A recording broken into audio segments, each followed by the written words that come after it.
Hello, welcome to the Verbal Edge. I'm communication coach Elizabeth Nulf MacDonald.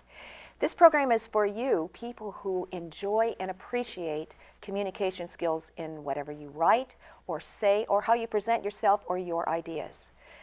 We are who we think we are, and what we think is very important. Positive self-talk is so important because we hear ourselves more than anyone else. Positive self-talk creates confidence, and one way that we have that is how and what people say to us, how they speak into us. And that accumulation is how we think of ourselves. We are going to talk to a person today who not only is confident, but he has had someone speak into him who was very important to him, his father. He is the author of this book, In My Father's House, These Are the Rules. And this man, and you may recognize him, is John Dortch, prominent businessman in Fort Wayne. And now, John, you can add to that, author. Welcome to the Verbal Edge. Thank you. Tell us real quickly, because I know people are recognizing you, tell us a little bit about your business history. Well, originally I'm from Alabama. I still call myself a country boy. Went to school in Nashville, Tennessee. My first job was with the Internal Revenue. Worked for them for 2 years and interviewed with International Harvester, now Navistar. Relocated to Fort Wayne. Was with them for 3 years. Left Navistar and went to Parkview Health and was there for 31 years. And 6.5 years ago, started my own company, Preston Jones Human Resource Consulting Company. And then you also have a couple of other businesses too. So you are an entrepreneur and an established business person. And I've known you years ago just from being in the media. I've known your name. So I am fortunate to have you here, and we are going to talk about your newest venture, which is being an author in My Father's House. Tell us about your dad and tell us why you have written this book. Thank you. My dad was a unique person. He had a 6th grade education, worked at a lumber plant all of his life. I wrote this book for several reasons. One, a lot of black males do not have, or it's not projected that they have a good, strong image as a male. A lot of them have not had exposure to a strong male, especially a father. And one of the things I say in the book is that any male can be a mentor. It might be a cousin, it might be an uncle, it might be a grandfather. But the imprint that my father placed on me from an early age, the book consists of 10 chapters, with the very first chapter being, your word is your bond. And my father drilled that in my head from a very, very young, early age, and that is something that has stayed with me throughout my life, in which I feel that if you tell someone you're going to do something, you live by it, you die by it. Your word is your bond. So my father instilled a lot in me, and I wrote the book because of what he had instilled in me, and I feel that I can pass that on to someone else. Your father had many children, and he instilled all this in all of them, didn't he? That's correct. 11 children, 7 girls, 4 boys, with me being the youngest boy. And what kind of success did your siblings have? What Dad believed in an education, either get a skill or get an education, but he strongly believed in education. So we all are educated, all 11 of us. Very few of us went to school in Alabama because we grew up when everything in the South was very, very segregated. So we all, or most of us, went to school outside of the state of Alabama. You grew up in a discriminating environment, and your father did even more so. How did that affect the way he taught you? It affected us in the way that he instilled in us that you can be somebody, you are somebody, and if you get an education and or have a skill, something that you bring to the table, obviously you will be respected because you have something to offer. He also, although that was, I went to a segregated school in Alabama, and I, encountered a lot of that. But my dad instilled in us that get involved, get busy. You're busy enough where you're too busy to hate, and that's what we did. One of your chapters is Turn the Other Cheek. He lived it, didn't he? He lived it, yes, and he instilled that in each and every one of us, and we try to live it today. Your dad also showed you a work ethic that is unparalleled. Tell us a little bit about that. Well, we still have the farm. We have an 80-acre farm with 25 cows on it. So part of that work ethic was that we got up in the morning, milked cows, and did whatever on the farm. We went to school.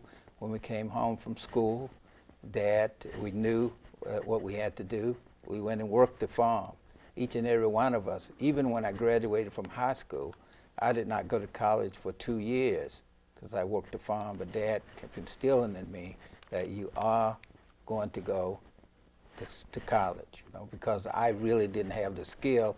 I could paint or do miscellaneous type things, but my skills were not strong enough that he felt I could make a decent living.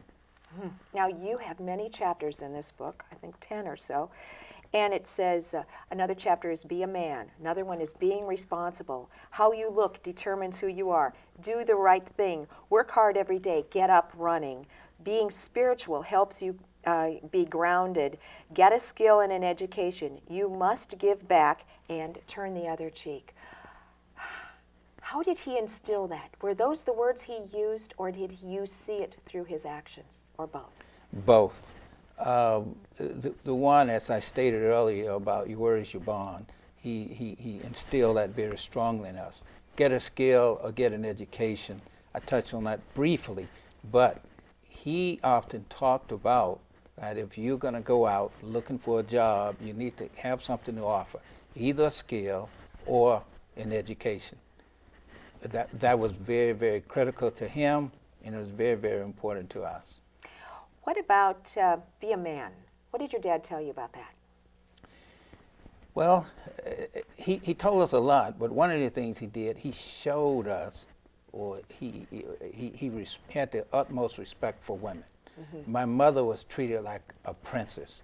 Mom never went grocery shopping, never drove a car. Dad did it all. He had the utmost respect for my mother and for any woman. The other part is that he felt that a man should be responsible. You should go out, you should work, you should take care of your family, any children that you had, your wife, and all of those. As in the book, I talk about what Paul said in the Bible. When I was a child, I spoke as a child, I understood as a child, but when I became a man, I put away childish things. Dad was very spiritual, and part of that being a man is that he believed that we should go to church and go to church every Sunday. And because of that, I do that. I'm very involved in my church. I teach a Sunday school class, teenagers every Sunday morning, vice chairman of the trustee board. I'm an usher at my church. All of that came from my father. And it also not only came from him telling you, but he did the same things. He was very involved in church too. That is correct. These are life skills. These are life principles. And you have become what your father has taught you. And you are also mentoring, which we're going to get into a little bit more. But the importance, as you said, of somebody.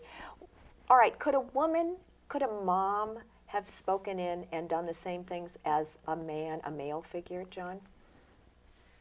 Yes, a mother probably could, but not to the degree. I'm one of those, I strongly believe that especially boys need that relationship with a man, because there is so much a man can teach them, can show them, even just by example, just by doing certain things, How do you treat a lady, As I stated, my dad did it with respect, with the things that he did for my mother. But, do you open the car door? Do you escort them up? Do you walk on the right side, facing the traffic when you're going down the street, so that if a car should hit you instead of the lady? All of these type of things, a man can do. What about working hard, your work ethic? We talked about that a little bit earlier. You have definitely learned that from your dad, because you are not slowing down at all. You are even becoming more involved.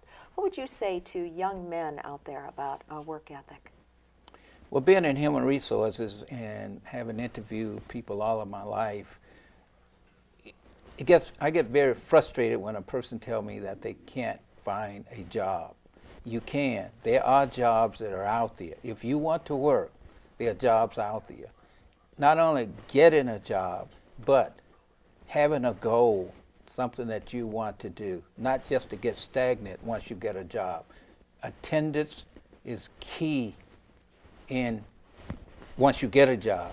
That is very key because you have to be there, be on time, not leave early, all of those factors. Now, if you do get a job and have good attendance and other factors, then you have the opportunity to be promoted, which again comes from being punctual, having a strong attendance. I'm going to segue from how a person interviews, and you being in human resources for years and years, to how a person dresses, because that's a chapter in this book too.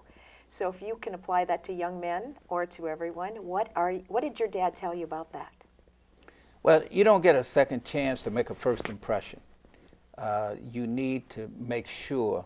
One of the things that my dad, I could not wear my shirt outside of my pants. I had to have my shirt in my pants. I had to have my shoes shined.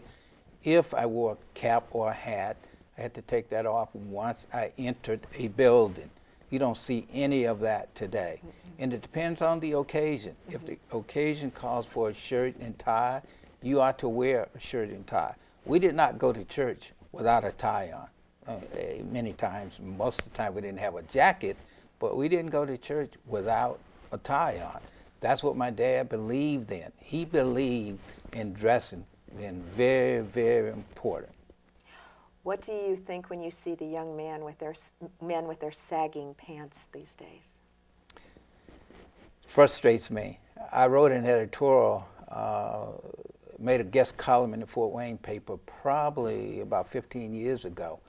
And the editorial was about sitting in the mall watching young people and how they dress. Again, being in HR and seeing people come in and apply for jobs, if they have the sagging pants and I'm really not interested, It's important, because I think it depicts who you are or a certain part of something about you. It's been stated that if you put a HOLE as a young man in your ear, you put a HOLD on your career. Now, if you put a hole in your ear, you put a hold on your career as a young man. If I'm working at the bank and walking around with earrings in my ear as a young man, that does not give a good public impression. I noticed that you always, every time I see you, you are dressed impeccably. How much of a role do you believe that has played in your successful careers?